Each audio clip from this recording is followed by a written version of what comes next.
बिस्मिल्लाहिर्रहमानिर्रहीम। मेरा नाम ज़हीर अहमद है और मैं पाकिस्तान के सूबे पंजाब के शहर कसूर के नवाही गांव सुल्तान शाह वाला का रहायशी हूँ।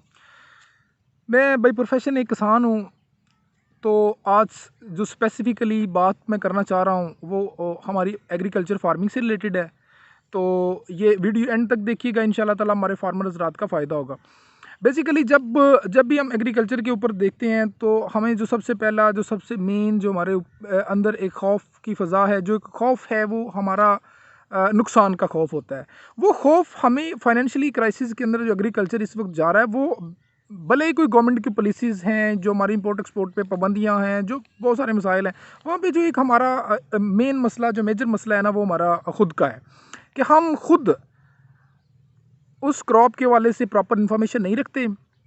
प्रॉपर हमारे पास उस क्रॉप के रिलेटेड इनपुट आउटपुट्स का हमें पता नहीं होता, तो हम उस क्रॉप को लगा लेते हैं जिसका हमें नुकसान होता है।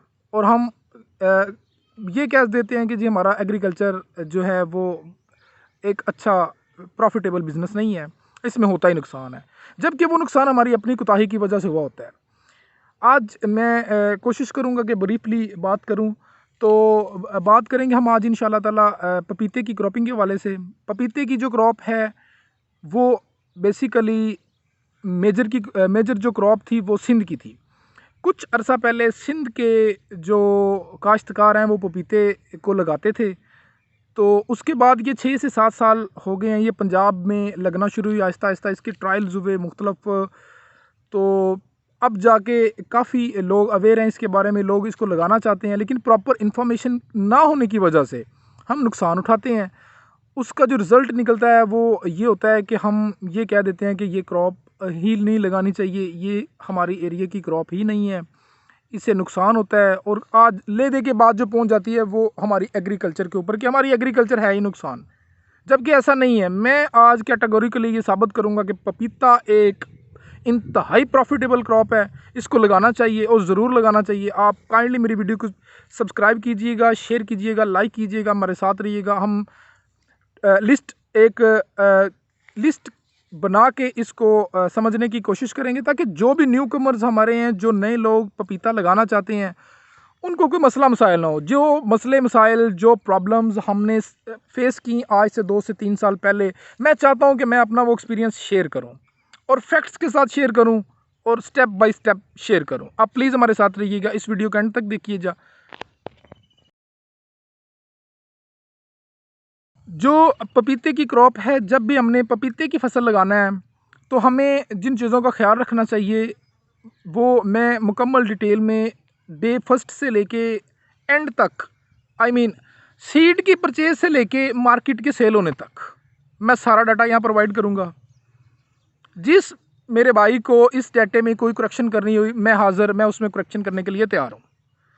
सबसे पहली जो बात है, सबसे मेन चीज़, हमने जब भी पपीते की काश्त के बारे में सोचना है तो हमें जो ख्याल करना है, जो देखना है, वो ये है कि हमारी जो ज़मीन है, आया कि वो ज़मीन हमारी फिजिबल है पपीते की क्रॉपिंग के हवाले से या कि नहीं है।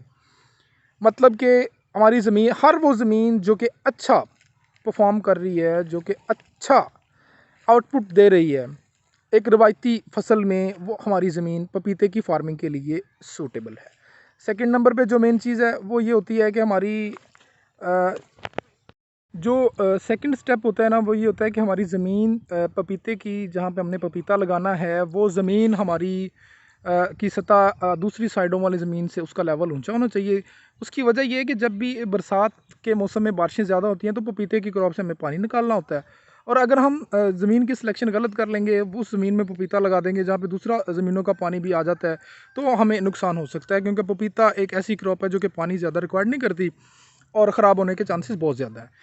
तो सबसे पहला स्टेप ये है कि अच्छी ज़मीन होनी चाहिए, जो अच्छी क्रॉप दे रही है, जो अच्छी फसल दे रही है, जो अच्छी यील्ड दे रही है, वो सूटेबल है। सेकंड नंबर पे हमारी ज़मीन का जो लेवल है, वो सतह ज़मीन का, वो दूसरी साइडों वाली ज़मीन से उसका लेवल ऊपर होना चाहिए, ऊंचा होना चाहिए। अच्छा, इसके बाद जो चीज़ आती है ना, जो मेन चीज़ आती है वो ये आती है कि हमने ज़मीन की सिलेक्शन कर ली, अब हमने करनी है सीड की सिलेक्शन। तो सीड सिलेक्शन के वाले से बात ये है कि जो सबसे पहले, जो सबसे मेजर चीज़ है सीड की सिलेक्शन के वाले से, वो सिंध और पंजाब में जो पपीता काश्त होता है वो डिफरेंट वैरायटीज़ हैं। सिंध के अंदर जो पपीता काश्त होता है उसकी सबसे वो जो मेन वैरायटी काश्त करते हैं वो या तो देसी है या फिर संता है।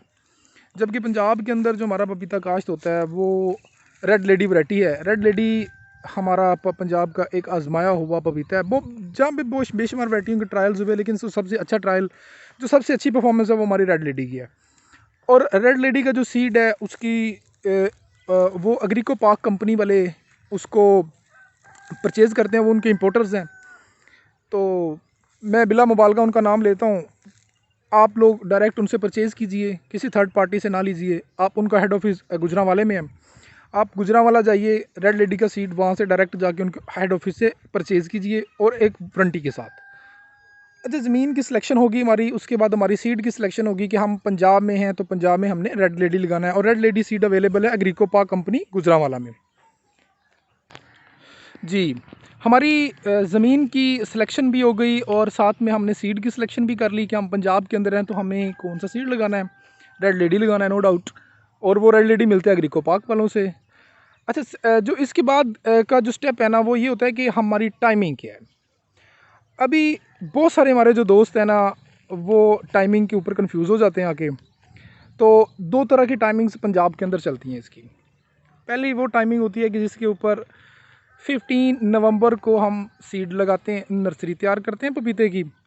और 3 माह बाद 15 मार्च को फरवरी को जाके हम उसको ज़मीन में शिफ्ट करते हैं।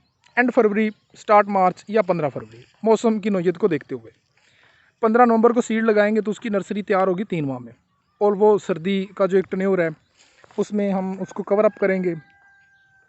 अच्छा, इसकी जो नर्सरी तैयार करनी है उसके हवाले से एक मुकम्मल डिटेल वीडियो मैं अपलोड करूँगा इंशाल्लाह ताला। आज जो कि मेजर फैक्टर्स हैं स्टार्टिंग के वो हम डिस्कस कर लेते हैं। इसकी जो डेट हमने सेलेक्ट कर ली वो 15 नवंबर टू 15 फरवरी है। 15 फरवरी को हमने अपनी जो पनीरी हमारी तैयार हो जाएगी, जो सीडलिंग हमारी तैयार हो जाएगी, वो हमने ज़मीन में शिफ्ट कर देनी है 15 फरवरी को या स्टार्ट मार्च को। हमारे बहुत सारे जो दोस्त हैं जो पपीते के एक्सपर्ट लोग हैं वो इस चीज़ से थोड़ा सा ख़िलाफ़ करते हैं कि ये जो टाइमिंग हमारी है ये सूटेबल नहीं है, क्योंकि आगे सर्दी आ जाती है, फ्रूट आगे जाके सर्दी में रेट कम देता है और भी मसाइल। लेकिन मैं चूँकि ख़ुद फार्मर हूँ तो मैं फार्मर पॉइंट ऑफ व्यू से जब देखता हूँ तो हमें बिगनर्स के लिए ये वाली सूटेबल डेट है। और अगर हम एक्सपर्ट हैं, हम संभाल सकते हैं अपनी क्रॉप को, तो हमारे पास जो दूसरी डेट अवेलेबल होती है वो डेट हमारे पास होती है 15 जुलाई। 15 जुलाई को हम अपनी सीड की सोइंग करते हैं और वो सीड 1.5 माह के अंदर 1 सितंबर को हम अपनी ज़मीन में शिफ्ट कर देते हैं। अच्छा, ये जो दो टाइमिंग्स हैं 15 फरवरी को ज़मीन में शिफ्ट करना अपनी पनीरी को, अपने पौधों को, और 1 सितंबर को अपने पौधों को ज़मीन में शिफ्ट करना, ये दो बहुत ज़्यादा बड़े एक मेजर स्टेप्स हैं। जो भी मेरे भाई न्यू कमर्स हैं जो पपीते के ख्वाहिशमंद हैं और वो चाहते हैं पपीता लगाना, तो वो पहले वाली डेट को सिलेक्ट करें काइंडली, क्योंकि जो दूसरी डेट है ना 15 जुलाई वाली, उसमें पैसा ज़्यादा अर्न करने के चांसेस हैं, लेकिन उसमें नुकसान होने के भी चांसेस उसी तरह ज़्यादा है। जी, जब हमारी पनीरी तैयार हो गई और हमने उसको एंड 15 फरवरी या स्टार्ट मार्च को ज़मीन में शिफ्ट कर दिया, सेकंड नंबर पे हमने 1 सितंबर को ज़मीन में उसको शिफ्ट किया। अच्छा, यहाँ पे जो चीज़ है, जब हमने शिफ्टिंग करनी है तो हमें किन चीज़ों का ख्याल रखना होता है, वो ये हैं कि हमें हमारे जो प्लांट्स हैं वो हेल्दी होने चाहिए। प्लांट्स की तैयारी जो है, प्रिपरेशन ऑफ नर्सरी, इसकी जो नर्सरी की तैयारी है वो एक मुकम्मल डिटेल सब्जेक्ट है। उसके ऊपर एक मुकम्मल डिटेल इंशाल्लाह वीडियो में अपलोड करूँगा। हम ये बात को कंटिन्यू करते हैं, इसको आगे लेके चलते हैं। हमारी पनीरी को जब हमने शिफ्ट करना है ज़मीन में, तो उसके लिए हमें ज़मीन की तैयारी कैसे करना है। ज़मीन की जो तैयारी है पपीते की शिफ्टिंग के लिए, उसमें हमें किन चीज़ों का ख्याल रखना है, किन स्टेप्स को फॉलो करना है। इसकी जो जब हमने ज़मीन पपीते की तैयार करनी है तो हमें बेसल में जो ज़मीन की तैयारी के वक्त हमें डोज़ रिक्वायर्ड होती है, जो डोज़ हमने देना होती है वो 1 बैग DAP और 1 बैग SOP। ये SOP हमने परचेज़ करनी है FFC वालों की, FFC वालों की जहाँ जिनकी यूरिया है। ये दोनों पाउडर शेप में मिलती है, 50 kg बैग होता है। ये दोनों को हमने ज़मीन में छटा करना है ज़मीन की तैयारी के वक्त जब हमने पपीता लगाना है। अच्छा, उसके बाद हमने इनको इसकी जो बेड्स बनाने हैं, जो उसकी खेलें तैयार करनी है कि पपीता हमने किस डिस्टेंस पे लगाना है और इसका जो बेस्ट डिस्टेंस है वो कौन सा है।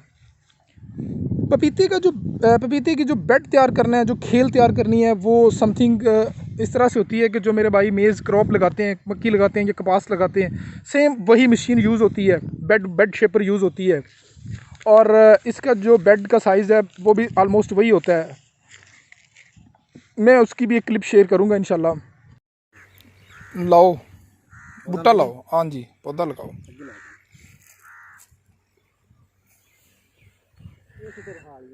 वो गलत रखेगी, कोई गल नहीं, कर लेंगे पीछे।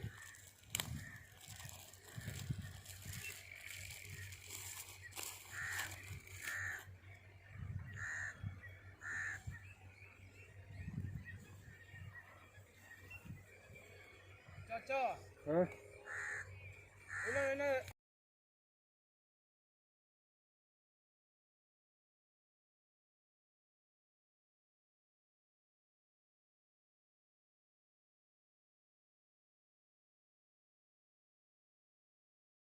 कि इसकी जो साइज़ है हमारा खेल का वो क्या है। हमने पपीते को जब शिफ्ट करना है ज़मीन के अंदर तो उसका डिस्टेंस जो है वो प्लांट टू प्लांट 5 फुट का रखना है और रो टू रो जो डिस्टेंस है वो हमारा 10 फुट का होना चाहिए। ये क्या लॉजिक है, ये डिस्टेंस इस तरह से क्यों है, ये और भी तरीक़ों से मैनेज हो सकता है। अच्छा, वो जिस तरह से और तरीके हैं वो गाइड करने वाले बता सकते हैं, जो हमारा तरीका है वो हम उसी पे बात करेंगे। चूँकि फार्मर हूँ तो फार्मर पॉइंट ऑफ व्यू से देखता हूँ चीज़ों को। Anyhow, plant to plant 5 foot, row to row फासला 10 फुट। 10 फुट पे जब हम रो टू रो इसका फासला रखते हैं ना तो हमें हमारा जो ट्रैक्टर है कल को जब इसकी गोडियों की ज़रूरत होती है, लेबर कॉस्ट बहुत आई होती है, गर्मियाँ होती हैं तो बड़े मसाइल होते हैं। इसलिए जड़ी बूटियाँ ख़त्म करने के लिए हमें एक तो आसानी के साथ हमारा ट्रैक्टर चल जाता है, सेकंड नंबर पे हम उसका पानी जो है वो उसके बेस से दूर कर देते हैं। ये मेजर चीज़ें हैं कि हमारी जो लेबर की कॉस्ट है वो काफ़ी हद तक सेव हो जाती है। जब हमने प्लांट को इस फासले से शिफ्ट कर दिया, प्लांट टू प्लांट 5 फुट और रो टू रो 10 फुट, और ये लगाना हमने फ्लैट ज़मीन पे नहीं है, इसको बेड शेप दे के खेलों को, मकई वाली खेलें, मेज़ की खेलें और कपास की जो मशीन इस्तेमाल होती है उससे। अच्छा, यहाँ पे जो चीज़ होती है ना कि हमने किसी किस्म का यहाँ पे कोई और जहर इस्तेमाल नहीं करनी, कोई दानेदार इस्तेमाल नहीं करनी, कोई चीज़ इस्तेमाल नहीं करनी, हमने सिंपल इसको ट्रांसप्लांट कर देना है। इसकी ट्रांसप्लांटेशन के बाद हमने इसका जो ख्याल रखना है वो सबसे पहला ख्याल हमने इसके पानी का रखना है कि पानी इस हद तक पानी इस तरह से लगाना है कि पानी इसके तने को टच भी ना हो और जो पानी की रेज है, जो वत्तर है, जो नमी है वो पौधे तक पहुंच जाए। उसका जो बेस्ट हल है ना, मैंने बहुत सारे किसानों को देखा है माशाल्लाह से, काफ़ी अरसे से ये एग्रीकल्चर से रिलेटेड है, लेकिन हम जब नई स्टडी करेंगे, जब हम नई गौर व फिक्र करेंगे चीज़ों के ऊपर तो डेफिनेटली फिर ये तो जवाज़ नहीं बनता ना कि कल का लौंडा कल का बच्चा कि हमें गाइड कर रहा है। एनीहो, हमने ज़मीन में जब पानी हम लगाते हैं, हमने फॉर एग्ज़ाम्पल हमारा जो पानी है वो 1 एकड़ में 2 घंटे ट्यूबवेल का पानी लगता है फॉर एग्ज़ाम्पल, तो हमारा एकड़ आम तौर पे हम समझते हैं कि वो उसकी जो नीड है वो पूरी हो गई है पानी की। अब हमारी क्रॉप पपाया है, इसके अलग पैरामीटर्स हैं, इसको अलग तरीके से लेके चलना है। हमने 2 घंटे इसको पानी लगाया, ठीक है, 2 घंटे पानी लगाने के बाद हमने ब्रेक देना है। ब्रेक दे के 1.5 से 2 घंटों का हमने मज़ीद ब्रेक देना है। उसके बाद हमने फिर 1 घंटा पानी लगाना है अपने खेत को। इस तरह करने से इंशाल्लाह ताला ये जो रेज है, ये जो नमी है, वो हमारी अपने पौधों तक पहुंच चुकी होती है। स्टार्टिंग के अंदर हमें किसी किस्म की कोई डोज़ नहीं देनी, कोई फंजीसाइड, कोई इंसेक्टिसाइड, कोई ग्रोथ रेगुलेटर्स हमने इस्तेमाल नहीं करना। हमें सिर्फ़ और सिर्फ जो फोकस करना है कि हमारे जो प्लांट्स हैं उनको रेज पानी की पहुंच रही है, पानी उनको मुकर्ररा जो उनकी नीड है उस पे जा रहा है। पानी का ख़ास ख्याल रखते हुए हमारी जो मोर्टेलिटी रेशियो है उस पर नज़र रखनी है हमने। उसके बाद हमारे प्लांट जड़ पकड़ जाएंगे, जड़ लगा लेंगे, ग्रोइंग स्टार्ट हो जाएगी।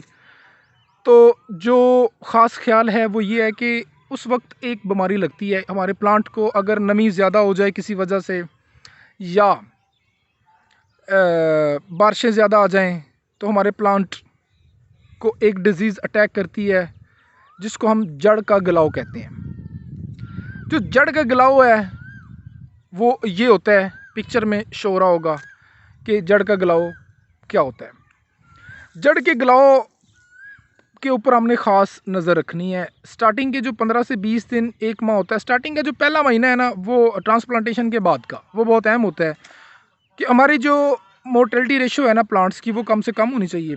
मोर्टेलिटी रेशो क्यों होगी? स्टार्टिंग के अंदर 2 फैक्टर्स हैं। एक तो जब हम प्लांट लगाते हैं तो उसकी कोई जड़ टूट गई, खुदा ना खास्ता लेबर से कोई मिस मैनेज हो गया, मिस हैंडलिंग हुई तो वो प्लांट ख़राब हो जाएगा। सेकंड नंबर पे हमारी ख़ुद की जो नाअहली है कि हमने पानी सही तरीके से नहीं पहुंचाया, रेज नहीं पहुंची, तो प्लांट को तो ज़रूरत होती है, गर्मी भी एकदम आती है तो प्लांट ख़राब हो जाएगा। सेकंड नंबर पे थर्ड नंबर पे जो चीज़ होती है वो फंगल डिजीज़ है। इसकी जो डिजीज़ है जड़ का गलाव है वो है।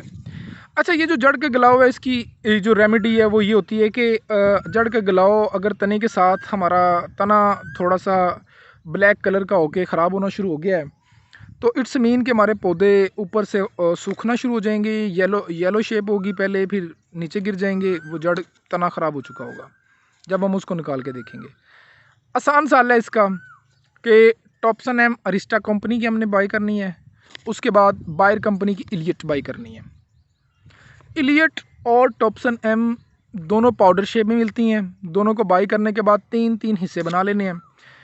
इनमें से एक एक हिस्सा हमने अपनी टैंकी में डालना है और प्लांट्स को ड्रिंचिंग कर देनी है। प्लांट्स की ड्रिंचिंग क्या होती है कि प्लांट्स हम जो अपनी स्प्रे वाली टैंकी यूज़ करते हैं वो टैंकी के आगे एक फुहारे लगे होते हैं, वो स्प्रिंकलर जो फुहारा लगा होता है उसके आगे वो हमने उतार देना है। ठीक है, उतारने के बाद हमने अपना जो वर्कर है उसको समझाना है कि भाई आपने जो प्लांट की हेड है ना, प्लांट की जो चोटी है उसको छोड़ के उसके साथ बिल्कुल साथ आपने नाली लगानी है और प्रेशर से पीछे दबाना है तो पानी हमारा जो तना है उसका पपीते का उसको टच करता हुए नीचे जाएगा।